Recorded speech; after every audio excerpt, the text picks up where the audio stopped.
எல்லாருக்கும் வணக்கம். தமிழ்நாட்டில் எப்படி பாஜக எதிர்ப்பு தான் தன்னுடைய பிரதான அரசியல் அப்படின்ட்டு ஒரு கரகாட்டு கோஷி உருட்டிட்டு இருக்குதோ, அந்த மாதிரி வெஸ்ட் பெங்காலில் ஒரு குரூப் இருக்குது. ஆனால் இவங்கள மாதிரி அவங்க டம்மி பீஸ் கிடையாது. நிஜமாவே ஃபயரா நிறைய வேலை செஞ்சுட்டு இருக்கிறாங்க. அந்த வகையில பார்த்தீங்கன்னா, இப்போ தமிழ்நாட்டில் எப்படி எஸ்ஐஆர் அந்த தீவிர வாக்காளர் அந்த திருத்தம் அது நடந்துச்சு, அதே மாதிரி தான் வெஸ்ட் பெங்காலே நடந்துச்சு. அதை நடந்ததை அடுத்து பார்த்தீங்கன்னா பல பதட்டங்கள். என்னன்னா ஏன் வாக்கு போயிட போகுது, எப்படி இங்கே திமுக ஒரு பிரச்சாரம் பண்ணிட்டு இருந்துச்சோ நிறைய பேரோட வாக்குலாம் போயிடும், எங்க கட்சியோட வாக்கு வந்து காலி பண்றதுக்காக வேண்டி எஸ்ஐஆர் நடத்துறாங்க திட்டமிட்டு அப்படிங்கிற மாதிரி அதே குற்றச்சாட்டு வெஸ்ட் பெங்கால்ல மம்தா பானர்ஜி அவர்களும் அந்த குற்றச்சாட்டை வச்சாங்க. இதையொட்டி அங்க மால்டாங்கிற மாவட்டம் மற்றும் சில மாவட்டங்கள்ல பல பிரச்சனைகள்லாம் போயிட்டு இருக்கு. அது என்ன மாதிரியான பிரச்சனைகள் போயிட்டு இருக்கு அப்படிங்கறத பத்தி நம்ம நண்பர் சுரேந்திர கிட்ட டீடைலா கேட்டு தெரிஞ்சுக்கலாம். வணக்கம் ப்ரோ. சொல்லுங்க, என்ன நடந்துட்டு இருக்கு? இல்ல, அது மால்டாங்கிறது ரொம்ப சென்சிட்டிவான ஏரியா. அங்க வந்து காலகாலமா பிரச்சனைகள் நிறைக்கிறதுக்கான எல்லா இதுவும் இருக்கு அந்த இடத்துல. இப்போ சமீபத்துல என்ன இருக்குன்னா, எஸ்ஏஆர் ரிவிஷனுக்கு ஒரு 7 ஜுடிஷியல் ஆஃபீஸர்ஸ் வந்திருந்திருக்காங்க. அதில் 3 பெண் லேடி ஜுடிஷியல் ஆஃபீஸர்ஸ். இவங்க என்ன பண்ணியிருக்காங்க, 14 to 15 hours அவங்கள வந்து ஒரு இடத்துல ட்ராப் பண்ணி ஹாஸ்டேஜ் மாதிரி வச்சுருந்துருக்காங்க. ஒரு மாப் கிரியேட் பண்ணியிருக்காங்க.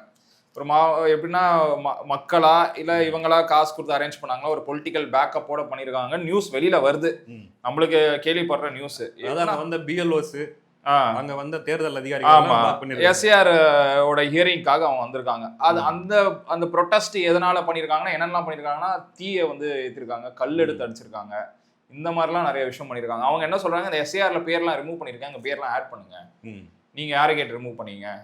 அது அவங்க என்ன சொல்ல வராங்கன்னா, அந்த குறிப்பிட்ட மால்டால மட்டும் 1,34,000 ஓட்ஸ் வந்து ரிமூவ் பண்ணியிருக்காங்க, இல்லீகலா இருக்கு அப்படின்னு.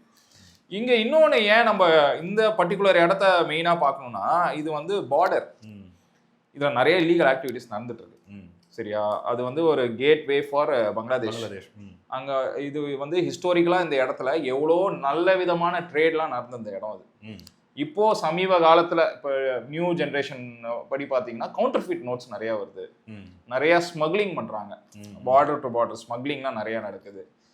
இன்னொன்று என்னன்னு பார்த்தீங்கன்னா, ஒரு என்ன சொல்றது, ஒரு நேஷனல் செக்யூரிட்டி அதிகமாக இருக்கிற ஒரு இடம். ஏன்னா பார்டர்னால கண்டிப்பா, அதனால தான் அது மெயின். அந்த இடத்துல ரிமூவ் பண்ணோன்னே இந்த இவங்க கிரியேட் பண்ண மாப், அது மக்களா என்னன்னு தெரியல, ஆனால் ஏதோ ஒரு தலைமையில யாரோ ஒருத்தவங்க இதை காசு கொடுத்து தான் பண்ணியிருக்கிறது தான் நியூஸ் வந்துட்டு இருக்கு.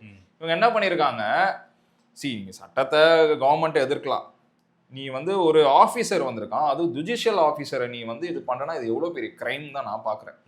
நான் அந்த வீடியோஸ் நான் போடுறேன், கல் எடுத்து அடிக்கிறாங்க இந்த வண்டியை, நடுவில் குச்சி நெருப்பு எல்லாத்தையும் ஏற்றி அது மேலே அடிக்கிறது. இவ்வளோ மோசமாக பண்ணிட்டு இருக்காங்க. 14 மணி நேரத்துக்கு அப்புறம் இந்த 7 ஜுடிஷியல் ஆஃபீஸர்ஸை ஹைகோர்ட்ல, வெஸ்ட் பெங்கால் ஹைகோர்ட் ஆர்டர்ல சிஆர்பிஎஃப் போலீஸ் வந்து கூப்பிட்டு போயிருக்காங்க. சென்ட்ரல் ஃபோர்ஸ் வந்து மீட்டுட்டு போயிருக்கு.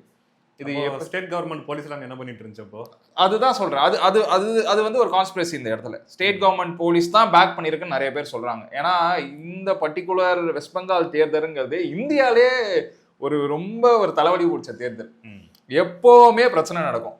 சரியா, எப்பவுமே என்ன சொல்றாங்க, அது பொலிட்டிக்கல் பேக்கப்போட தான் நடக்குது, அது மம்தா தான் இன்வால்வ் ஆயிருக்காங்கன்னு ஒரு சைடு சொல்லுது. இன்னொரு சைடு வந்து இல்ல, இது வந்து நேச்சுரலா நடக்குது அப்படின்னு இன்னொரு சைடு சொல்றாங்க. தீதி தான் தீய வச்சு விட்டுருக்காங்கன்ற மாதிரி ஒரு பேச்சு. எப்பவுமே அது அவங்க அந்த அந்த அந்த அரசியல் அப்படிதான் போகும். அதுவும் இல்லாம இது ஏன் லாஸ்ட் இயரோட இந்த வருஷம் கம்மி தான்.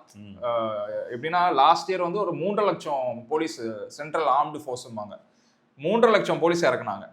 இந்த வாட்டி ஒரு 2.25 லட்சம் போலீஸை இறக்கியிருக்காங்க இந்த நல்லபடியா அந்த எலெக்ஷன் நடத்துறதுக்கு. இதுல வந்து 45,000+ பூத்ஸை வந்து சென்சிட்டிவ் ஏரியான்னு அனௌன்ஸ் பண்ணியிருக்காங்க. இங்கெல்லாம் காலங்காலமா ஏதாவது ஒரு பிரச்சனை நடக்கும். ஸோ அதனால இவ்வளோ போலீஸை டிப்ளாய் பண்ணி, அது போக என்ன பண்றாங்க, அங்க இருக்கிற டிஎம்சி கட்சிக்காரங்களாம் என்னன்னு தெரியல, ஒரு வீடியோ இருக்கு, வீடு வீடா போயிட்டு மிரட்டுறது, பிஜேபியை நீ வந்து பேக் பண்ணீங்கன்னா, உள்ள சப்போர்ட் பண்ணீங்கன்னா வந்து பாத்துக்கங்க அங்கிற மாதிரி.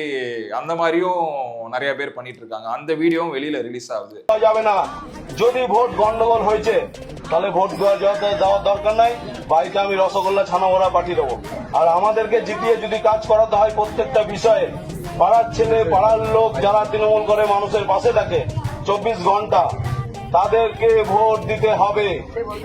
এবছর যেন ভোট নষ্ট না হয়, পরিষ্কারভাবে বলে দিচ্ছি, খাতা এন্ট্রি করা থাকবে, কোন বাড়ির কে ভোট দিচ্ছে আমরা সব পুরো মোটামুটি আমাদের ক্যামেরা থাকবে। এবার যা ভোট হবে সব লাইভ হবে। பின்விளைவுகளுக்கு நாங்கள் பொறுப்பல்ல, ஆமா. போட்டீங்கன்னா பாத்துக்கங்க அப்படின்ற மாதிரி மிரட்டலே. ஆமா ஆமா மக்கள. ஆமா அந்த வீடியோ ரொம்ப வைரலா ஸ்ப்ரெட் ஆயிட்டு இருக்கு. அது வந்து ஒரு நிஜமாலே வெரிஃபைடு வீடியோவா இல்லையான்னு தெரியல. ஆனா சோஷியல் மீடியால பயங்கரமா ஸ்ப்ரெட் ஆயிட்டு இருக்கு. இப்போ டிஎம்சி ஆள் வந்து ஒரு வீட்ல வந்து இந்த மாதிரி பேசுறது. அதுவும் இல்லாம மம்தா எப்படி அரசியல் எடுக்கிறாங்கன்னா, பிஜேபி நீங்க உள்ள விட்டீங்கன்னா உங்களால மீனோ கறியோ சாப்பிட முடியாம போயிடும், பார்த்து நடந்துக்காங்க அப்படின்னு அவங்க ஒரு அரசியல் எடுக்கிறாங்க அதுல.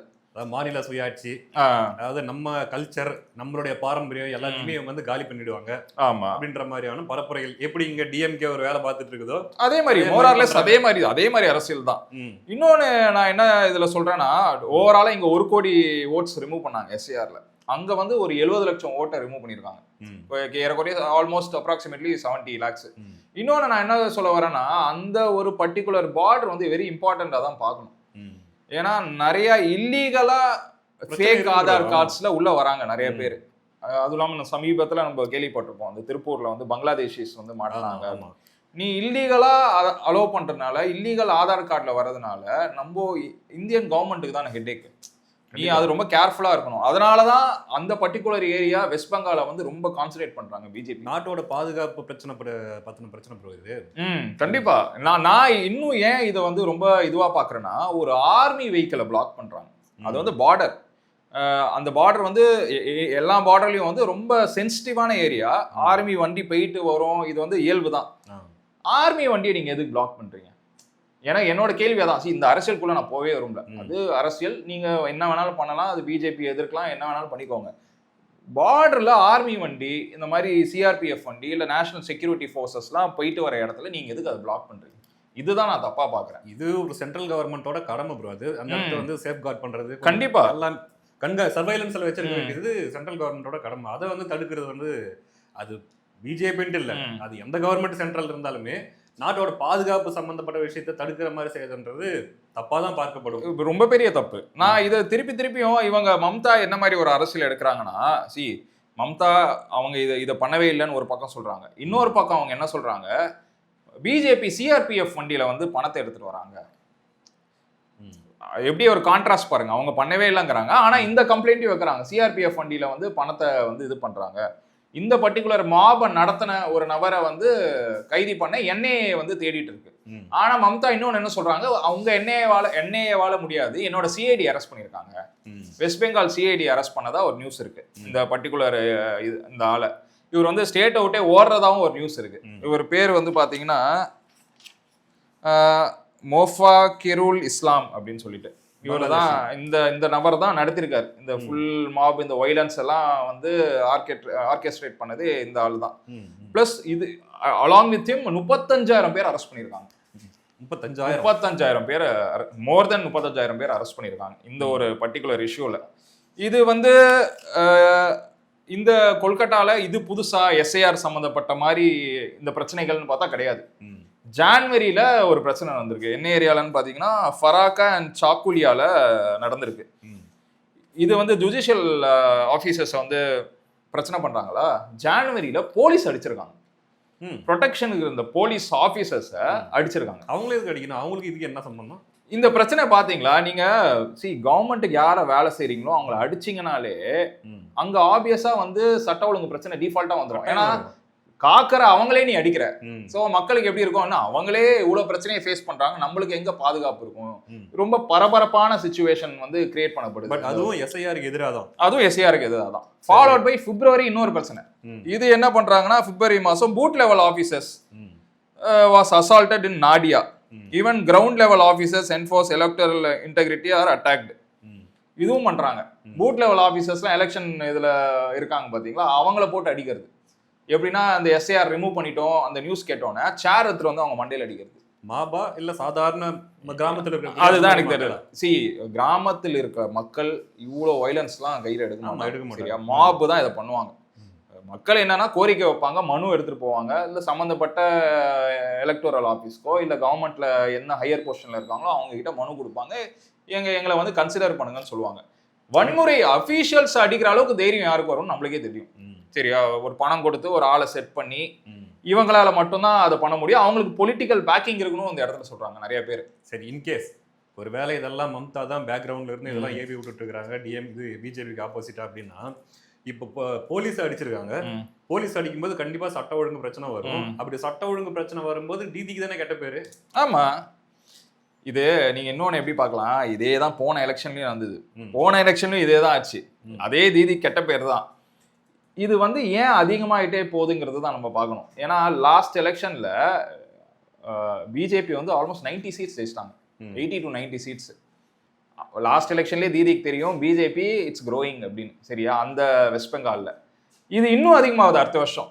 ஏன்னா இவங்க இன்னும் எனக்கு தெரிஞ்சு போன வாட்டியோட இந்த வாட்டி அதிக சீட்ஸ் வாங்குவாங்க. தெரியல, என்ன வேணாலும் நடக்கலாம். எனி மேஜிக் என்ன? ஏன்னா பிரதமர் ஒரு சைடு என்ன சொல்றாரு, என்னோட ஸ்கீம்ஸ் எல்லாம் வந்து கிராமத்துக்கு போக விட மாட்டேங்கிறாங்க தீதி கவர்மெண்ட், அவங்க எல்லாத்தையும் பிளாக் பண்றாங்க.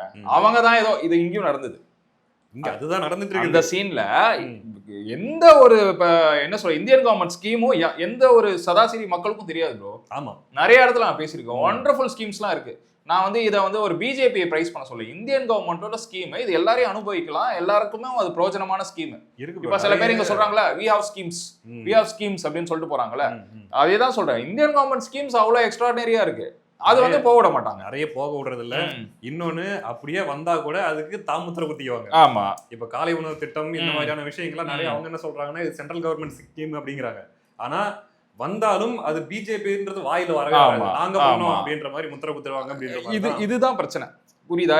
இந்த பிளாக்கேஜ் இருக்கு பாத்தீங்களா, அதே தான் பிரதமர் என்ன சொல்றாரு, அங்க வெஸ்ட் பெங்கால்லயும் தீதியை தான் பண்றாங்க, கிராமத்து ஆளுங்களுக்கு இதை கொண்டு போய் சேர்க்க மாட்டேங்கிறாங்க. இதனால என்ன ஆகுறது, இவங்க இந்த நம்ம தமிழ்நாட்டு அரசியலும் அங்கேயும் ஒரு ஆல்மோஸ்ட் சிமிலர் பாத்தீங்களா. ஏன்னா இவங்க கொண்டு போய் சேர்க்காதனால பிஜேபி உங்களுக்கு எதுவுமே பண்ணல, மோடி அரசாங்கம் உங்களுக்கு எதுவுமே பண்ணல. பாத்தீங்களா, நீங்க வந்து அவங்கள எதிர்த்ததுனால உங்களுக்கு எதுவுமே கிடைக்கல. இந்த ஒரு பிரச்சாரத்தை இவங்க கொண்டு போய் ரொம்ப டீப்பா சேர்க்கிறாங்க. அதுவே நான் தப்புன்னு தான் நினைக்கிறேன். ஏன்னா ஒரு சிறந்த கவர்மெண்ட் நான் அப்படிதான் பாக்குறேன். இந்தியாவை பொறுத்த வரைக்கும் பிஜேபி கவர்மெண்ட் ரொம்ப நாளா தான் பண்ணிட்டு இருக்கு. நேஷனல் செக்யூரிட்டியா இருக்கட்டும், ஒரு பேலன்ஸ்டா எல்லா ஸ்டேட்டையும் இம்ப்ரூவ் பண்றதா இருக்கட்டும், இது எல்லாத்தையும் நல்லா பண்ணிட்டு இருக்காங்க. அவங்களோட திட்டங்கள் எவ்வளவு பேருக்கு தெரியும்? இது ஒரு குற்றச்சாட்டா வந்து பிரதமர் தொடர்ந்து எல்லா மேடையிலும் சொல்லிட்டு இருக்காரு. தீதி அவங்க பண்றது, அங்க நடக்கிற சட்ட ஒழுங்கு பிரச்சனை, இது எல்லாமே வந்து அவங்க பொறுப்பேற்றுக்கிறது இல்லை, நான் பண்ணலன்னு சொல்றாங்க. உதாரணத்துக்கு இந்த மால்டால இருக்கிற பிரச்சனையும் என்ன கேலியா பேசுறாங்கன்னா, என்ஐஏ ஒன்றும் பண்ணல, என் சிஐடி தான் வந்து அரெஸ்ட் பண்ணியிருக்காங்கிறதும் அவங்க சொல்றாங்க. ஸோ எப்படின்னா அந்த கான்ட்ராஸ்டா ரெண்டு எக்ஸ்ட்ரீமா அவங்களே இதை சொல்றாங்க, அவங்களே பதிலுக்கு ஆன்சரும் சொல்றாங்க. இது எப்படி போகுதுன்னு நம்ம பார்ப்போம். 294 கான்ஸ்டிடன்சிஸ் இருக்கு. ஆமா, 294 கான்ஸ்டிடன்சி இருக்கு. இங்க எப்படி 234 அங்க 294, அங்க 148 தான் மெஜாரிட்டி. லாஸ்ட் எலெக்ஷன்ல வந்து 213 சீட்ஸ் ஜெயிச்சாங்க டிஎம்சி, தீதியோட கவர்மெண்ட். இந்த பிரச்சனையும் நடந்து 211 ஜெயிச்சாங்க. மீதி மிச்சம் எல்லாமே வந்து பேலன்ஸ் பிஜேபி தான், காங்கிரஸ் 0. அதான் லாஸ்ட் எலெக்ஷன்ல. தமிழ்நாட்டை பொறுத்த வரைக்கும் இவங்க சொல்ற அரசியல் என்ன, அது பிஜேபியை காட்டி இவங்க அரசியல் பண்ணிக்கிறாங்க. இன்னொன்னு ஒரு தியரி ஒண்ணு சொல்லப்படுது, பிஜேபியை திமுக வளர்க்க நினைக்குது, பிஜேபி வளரணும்னு ஆசைப்படுது. ஏன்னா இன்னும் கொஞ்சம் பிஜேபி வளர இங்க இருக்கக்கூடிய சிறுபான்மைன்னு சொல்லப்படுற மக்களுக்கு இன்னொரு பயம், இன்னொரு பதட்டம் வரும். அப்போ அதை காட்டி இன்னும் கொஞ்சம் ஃபோர்ஸ், அங்க பாருங்க வந்துட்டாங்க, வளர்ந்துகிட்டே வராங்க, விட்டா போயிரும், நாங்க தான் இதே பாலிடிக்ஸ் தான் அங்க அவங்க பண்ணாங்க. ஆமா, அதனாலதான் இப்ப பிஜேபி அந்த அளவுக்கு அங்க வளர்ந்துருக்குது அப்படின்னு ஒரு பார்வை சொல்லப்படுது.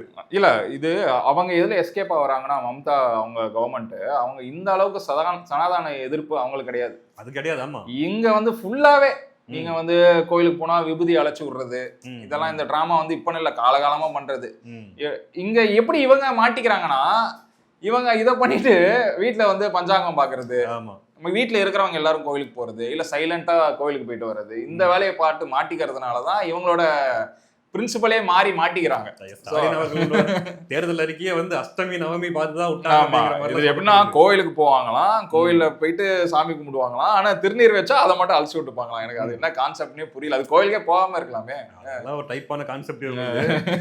அதேதான் என்ன அப்படின்னா, இதே வேலையை தான் அங்க மம்தா பானர்ஜி அவங்க பண்ணிட்டு இருக்காங்க. அந்த வகையில பிஜேபி அவங்க பெரிய அளவுல வந்திருக்குது. ஆமா, அங்க இருந்த கம்யூனிஸ்ட் மினிஸ்டர்லாம் போட்டு கீழே போட்டு மிதிச்சு டக்கு வந்துகிட்டே இருக்காங்க. ரொம்ப ஃபாஸ்டா மேல வந்துட்டு இருக்காங்க. ஆமா, சோ பாப்பா என்ன நடக்குது, தேர்தல் வரப்போகுது. அங்கேயும் அடுத்து பிஜேபி இருக்கிறத விட இன்னும் கொஞ்சம் மேல போதா, இந்த எஸ்ஐஆர் பிரச்சனைகள்லாம் அங்க எப்படி எதிரொலிக்க போகுது, இல்ல இதையும் தாண்டி அங்க தீதி என்ன மேஜிக் பண்ணி காட்டுறாங்களா அப்படிங்கறத பொறுத்து. என் கணிப்பு படி போன வாட்டி வாங்கினதோட டெஃபினட்டா அதிகமா வாங்குவாங்கன்னு தான் நான் எதிர்பார்க்கிறேன். ஆமா, ஏன்னா டிஎம்சி இல்ல இவங்க பிஜேபி. ஏன்னா பிஜேபி வந்து அந்த growth எப்படின்னு பாத்தீங்கன்னா, இதுக்கு முன்னாடி எலெக்ஷன் ரொம்ப ரொம்ப கம்மி.